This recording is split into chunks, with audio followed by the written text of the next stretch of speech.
لە ڕادووی ملی گەڕیانەوە گوێبیسی خەرمانێک لە گۆرانی و مۆزیکی ڕەسەنی کوردەواری بڵاو نەکراوە بە.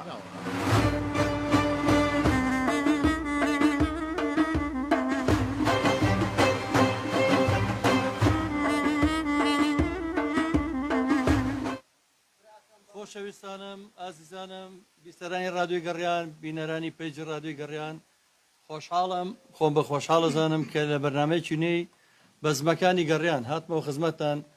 بەرنامەی ئەمڕۆی بەزمەکانی گەڕیان زۆر جیاوازە، بەرنامەیەکی زۆر تایبەتە، زۆر تایبەتە لای خۆم، زۆر خۆشەویستم بەرنامەیە، لەبەرەوەی بەرنامەی بەزمەکانی گەڕیان ئەمڕۆ تایبەتە بە هونەری گەرمیان، بە هونەری گەرمەسێر، بە هونەری کەرکووکی قوستی کوردستان، بە ناسنامەی کوردستان بوونی کەرکووک بە مەقامی ئەڵاوەسی و خورشیدی و خاوکەر و ئای بە خانەوادەیەک کە ئەڵێم ئەگەر ڕۆژە لە ڕۆژان پێویستمان بۆ بێ بیسەرمێنین کە کەرکووک شارێکی کوردستانیە، ئەبێ بگەڕێنەوە بۆ ناسنامەکەی ئەمان خانەوادەی سەڵات داودەیەکان کە کەرکووکیان جوان کردۆ بە هونەرەکەیان. چەندین ساڵە ئەتوانە بڵێم نزیکی زیاتر لە نیو سەدەیەوە خزمەتی هونەری ڕەسەنی کوردیەکەن لە شاری کەرکووکی خۆشەویست.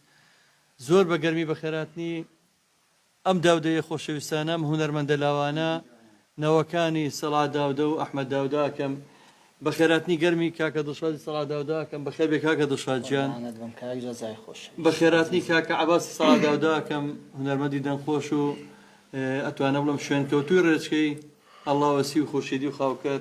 سپاس دەکەم کاک جەزا.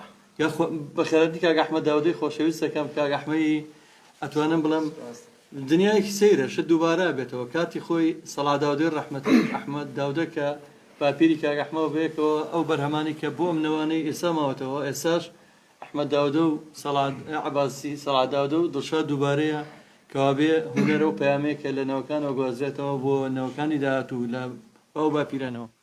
بەخێرەتی گەرمی مامۆستا عادل حەسەنی ژەنیاری کەمانچی بەتواناکەم کە هەمیشە و هەردەم هاوکارمان بووە لە دنیایەک چالاکی کلتوری و خۆنەویستە. مامۆستا جانێ خۆ بەخێر بێ گەورە کردیم. کاکە ئالان نازانم چۆن وەسفی بکەم، کاکە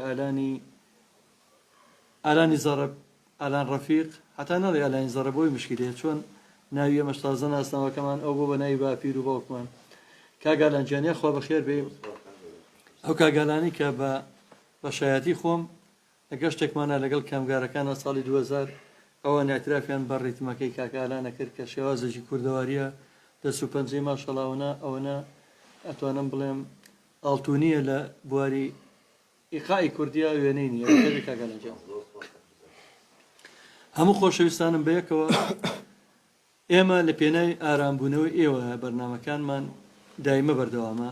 چەند ڕۆژی ڕابردوو وەکو ڕێزگرتنێک لەو قوربانیانی کەوا لە پێناوی مافەکانی ژیانە، لە پێناوی بەدەستێنانی موچە و بژێوی ژیانە ڕژابوونە سەر شەقامەکان. ئێمەش ڕێزمان لە ئێوە گرت، چەند ڕۆژە بەرنامەکانمان ڕاگرت، بەڵام دواتر باوەڕتان هەبێت یعنی هەر هونەرە شوێنی ژاوەگرێتەوە، هەر هونەر ئەتوانێت ئارامتان کاتەوە، هەر مۆسیقا و گۆرانی ئەتوانێت بەڕاستی سادی ئارەمیتان پێم بەخشێ. لەبەرەوە ئەمڕۆ هەرچەنە بڕیارمان نابووە تا ڕۆژ شەمە بەرنامەکانمان ڕابگرین، بەڵام بەڕاستی پێویستمان بەم سەدا و ئاواز و موزیکە هەیە.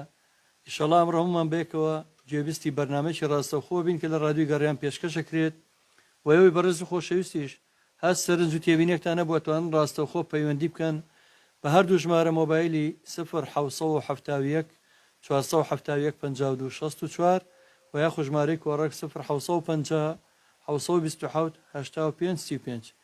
پێم خۆشە هەر زوو